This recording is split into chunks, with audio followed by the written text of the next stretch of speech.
Welcome to the lesson number 22। आज के इस लेसन में हम बात करेंगे अबाउट मास्टर स्लाइड। कैसे हम इम्प्रेस प्रेजेंटेशन के अंदर मास्टर स्लाइड डाल सकते हैं,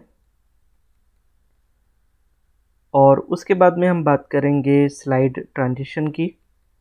कैसे हम स्लाइड ट्रांजिशन कर सकते हैं, और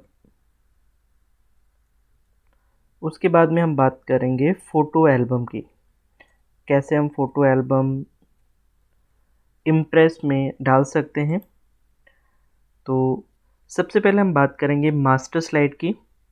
कैसे हम मास्टर स्लाइड यहाँ पर अपने प्रेजेंटेशन में डाल सकते हैं। Master slide basically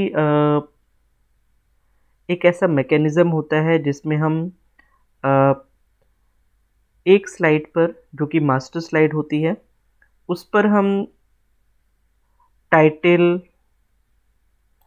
page number या स्लाइड नंबर या डेट और फुटर में कोई भी कंटेंट अगर हम देते हैं, तो जैसे कि सपोज हमने यहाँ पर कोई हेडर दे दिया, और ये हेडर अगर मैंने उस पे दिया है मास्टर स्लाइड पे, तो ये हेडर पूरे पेज पर लगेगा। तो ये हेडर है, ये हेडर आपका पूरे पेज पर लगेगा। तो मास्टर स्लाइड बेसिकली यूज़ किया जाता है अगर आपने सिर्फ एक स्लाइड पर हेडर लगा दिया, तो वो हेडर सारे स्लाइड्स पर अवेलेबल रहेगा। ठीक है, तो मास्टर स्लाइड से अगर आप मास्टर स्लाइड को यूज़ करते हैं तो आपको सारी स्लाइड्स पे हेडर लगाने की ज़रूरत नहीं होगी। इसी तरीके से अगर आप फुटर में कुछ लिखना चाहते हैं, तो आप फुटर में कुछ भी लिख सकते हैं और वो पूरा का पूरा कंटेंट सारी स्लाइड्स पर अवेलेबल हो जाएगा। तो इस तरीके से हम लोग मास्टर स्लाइड यूज़ कर सकते हैं यहाँ पे। तो आइए इसको देखते हैं कि कैसे हम मास्टर स्लाइड लगा सकते हैं अपने इम्प्रेस प्रेजेंटेशन के अंदर। तो मैं यहाँ पर आऊँगा, लिब्रे ऑफिस ओपन करूँगा,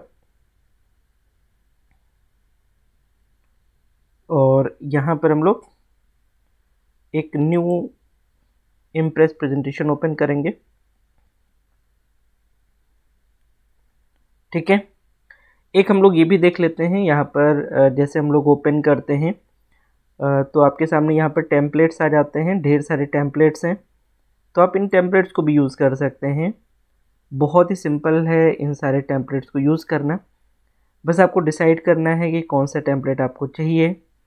जैसा कि अगर मैं फर्स्ट टेम्पलेट ले लेता हूँ, ठीक है, और मैं इसे ओपन करता हूँ, तो कुछ इस तरीके से लेआउट आ जाएगा।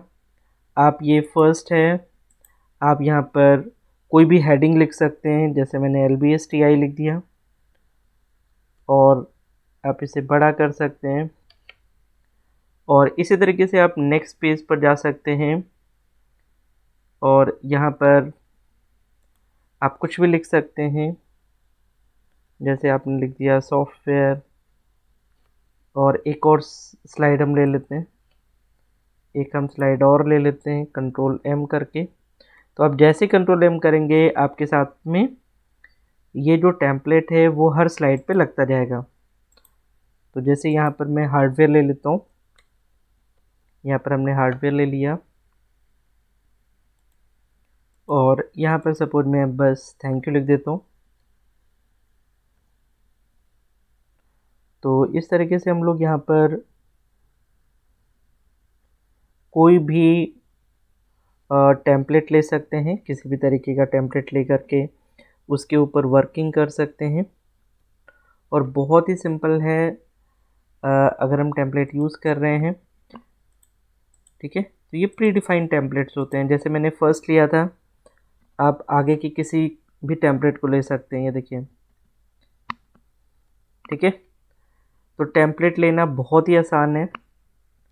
ठीक है, तो आप भी टेम्पलेट यूज़ करके अपनी प्रेजेंटेशन बना सकते हैं। तो आपका ये अब असाइनमेंट है, सारे templates one by one use करिए और उन पर प्रेजेंटेशन बनाइए। ठीक है, तो मैं अब इसे क्लोज़ करूँगा और मैं ओपन करूँगा फिर से इम्प्रेस प्रेजेंटेशन। ठीक है। अब यहाँ पर आगे के आप टेम्पलेट्स लेकर के खुद इस पर प्रैक्टिस करेंगे और अलग अलग तरीके से प्रेजेंटेशंस बनाएंगे।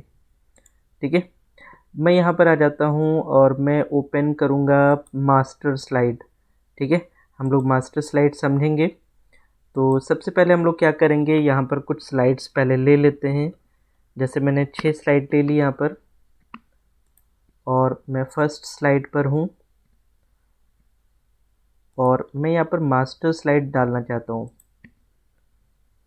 ठीक है, जैसे आप मास्टर स्लाइड पर क्लिक करेंगे तो आपके सामने इस तरीके की विंडो आ जाएगी और आपको क्या करना है, जहाँ पर लिखा हुआ है click to edit the title text format, यहाँ पर आप कोई भी टाइटल दे सकते हैं।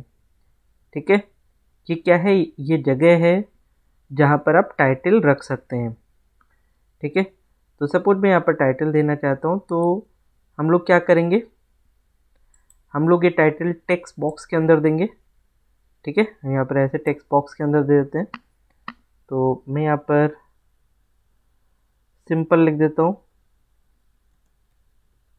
इंस्टीट्यूट का नाम लिख देते हैं, लाल बहादुर शास्त्री ट्रेनिंग इंस्टीट्यूट।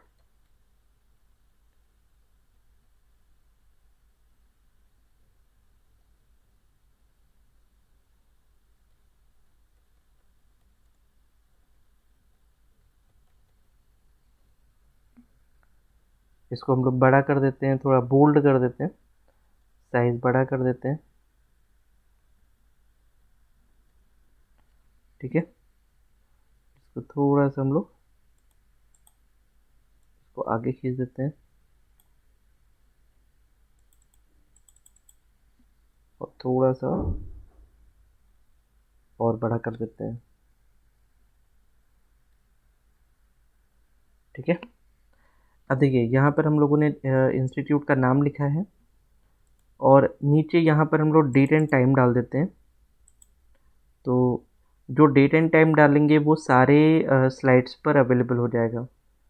तो हमें डेट एंड टाइम डालने के लिए इंसर्ट पे जाना पड़ेगा और आप जाएंगे फील्ड पर और यहाँ पर आप डाल दीजिए डेट वेरिएबल। ठीक है, यहाँ पर आप फुटर लिख सकते हैं, मैं यहाँ पर लिख देता हूँ @copyright। ठीक है, तो इस तरीके से आप यहाँ पर डेट टाइम, फुटर में कॉपीराइट, स्लाइड नंबर, ये सारी चीज़ें आप दे सकते हैं।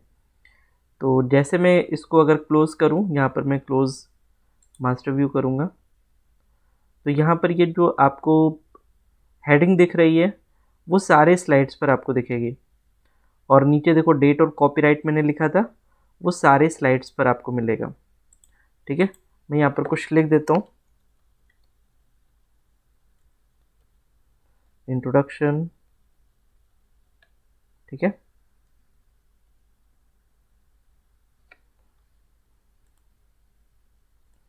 यहाँ पर लिख देते हैं सॉफ्टवेयर, यहाँ पर लिख देते हैं हार्डवेयर, यहाँ पर लिख देते हैं मल्टीमीडिया।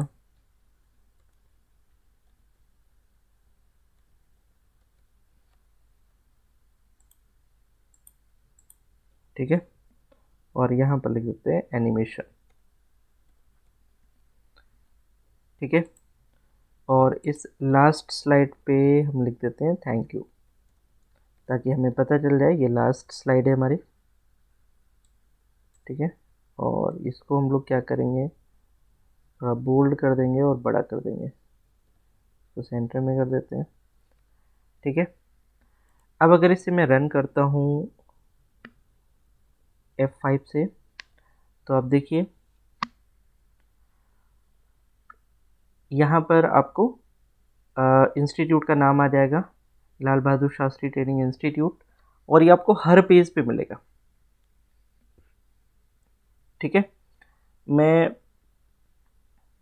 जिस पेज पर भी आगे ट्रैवर्स करूँगा ना, हर पेज पर आपको मिलेगा। ठीक है, तो मास्टर स्लाइड अगर आपने एक बार लगा दी है, तो जो भी कंटेंट आपने मास्टर स्लाइड पे डाले हैं, जैसे हेडिंग है, या फुटर में टाइटल है, या पेज नंबर है, या आपका डेट है। तो ये सारी चीज़ें आपको हर स्लाइड में मिलेंगी, आपको बारी बारी से हर स्लाइड में लगाने की ज़रूरत नहीं है। ठीक है, तो master slide is one of the very important part, और ये आपको मिलेगा व्यू के अंदर। आपको मास्टर स्लाइड पे क्लिक करना पड़ेगा। ठीक है, तो इसको भी आपको प्रैक्टिस करके देखना है। This is one of the very important part of presentation. तो जैसे आप प्रेजेंटेशन बनाते हैं, आपको जो टास्क है वो ईज़िली अवेलेबल हो जाएगा अगर आप मास्टर स्लाइड यूज़ करते हैं, राइट। तो मास्टर स्लाइड के बाद में अब हम बात करेंगे स्लाइड ट्रांजिशन की। ठीक है, स्लाइड ट्रांजिशन की बात करेंगे। स्लाइड ट्रांजिशन में जैसे कि सपोज अगर मैं इसी में बात करूं,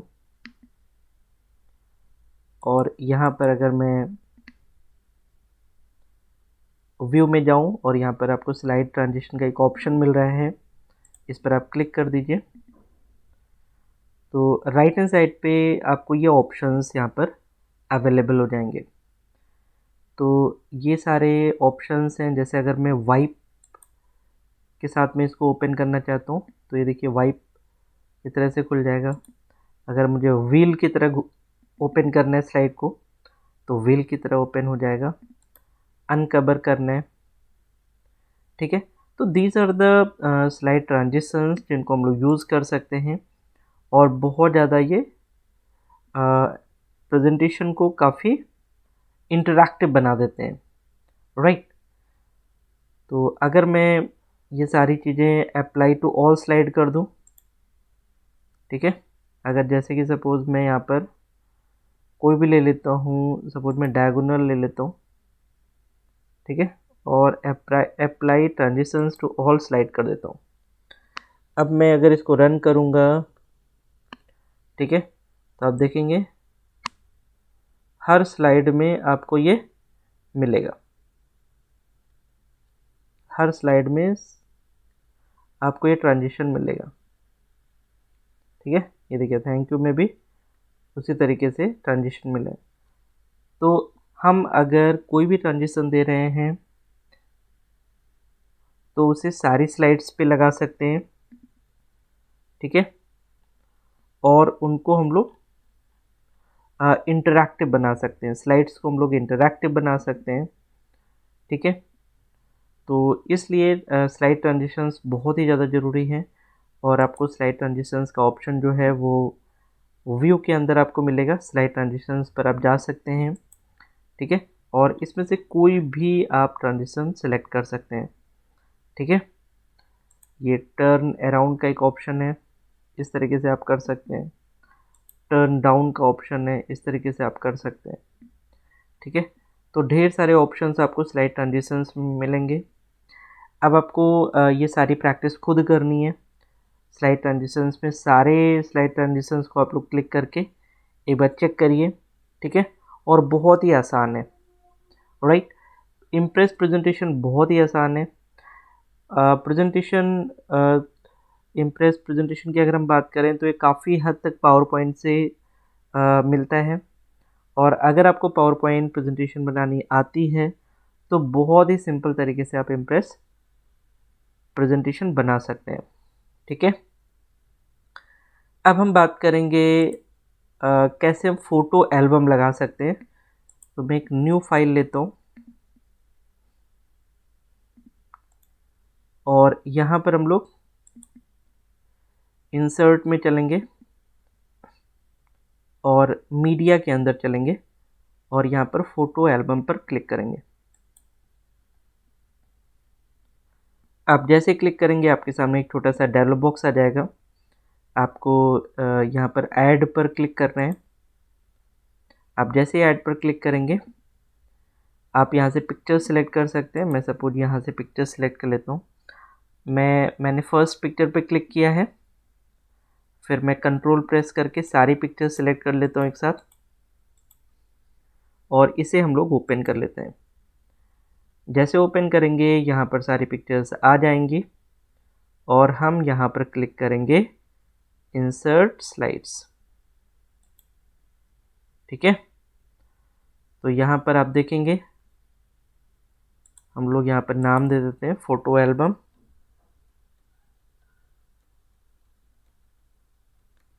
फोटो एल्बम, ठीक है, और इसे हम यहाँ पर रन करेंगे फोटो एल्बम को। ये हमारा फर्स्ट फ़ोटो है, ये सेकंड है, ये थर्ड है, ये फोर्थ है, ये फिफ्थ है, ये सिक्स्थ है। ठीक है, हम लोगों ने 6 पिक्चर्स रखी थी। तो इस तरीके से आप फ़ोटो एल्बम बना सकते हैं इम्प्रेस के अंदर, और बेस्ट पिक्चर क्वालिटी आपको मिलेगी। अगर आप रन करके यहाँ पर चेक करें तो फ़ोटो एल्बम की जो पिक्चर क्वालिटी होती है वो बहुत ही बेस्ट होती है। देखिए कितनी बेस्ट पिक्चर क्वालिटी है। तो इम्प्रेस को इस तरीके से डिज़ाइन किया गया है कि फ़ोटो एल्बम ये बहुत ही क्लैरिटी के साथ बनाता है। ठीक है, तो पिक्चर क्वालिटी आपको बेस्ट मिलेगी। अगर मैं इम्प्रेस प्रेजेंटेशन की बात करूं तो यहाँ पर आप फ़ोटो एल्बम भी बना सकते हैं। ठीक है, तो आज हम लोगों ने देखा कि कैसे हम लोग यहाँ पर मास्टर स्लाइड बना सकते हैं, कैसे हम लोग स्लाइड ट्रांजिशन कर सकते हैं, कैसे हम लोग फ़ोटो एल्बम बना सकते हैं, और अभी हम लोग ने देखा था कि कैसे हम लोग टेम्पलेट्स को भी यूज़ कर सकते हैं। बाकी जो टेम्पलेट्स हैं उनको भी आप यूज़ करके देखिएगा। कुछ टेम्पलेट्स बहुत ही अच्छे हैं जिनको आप कारपोरेट लेवल की प्रेजेंटेशंस बनाने में भी यूज़ कर सकते हैं। राइट, तो आज के इस लेसन में हम लोग इतना ही रखेंगे। मिलते हैं कल एक नए लेसन में। So thank you so much for watching this lesson. Thank you.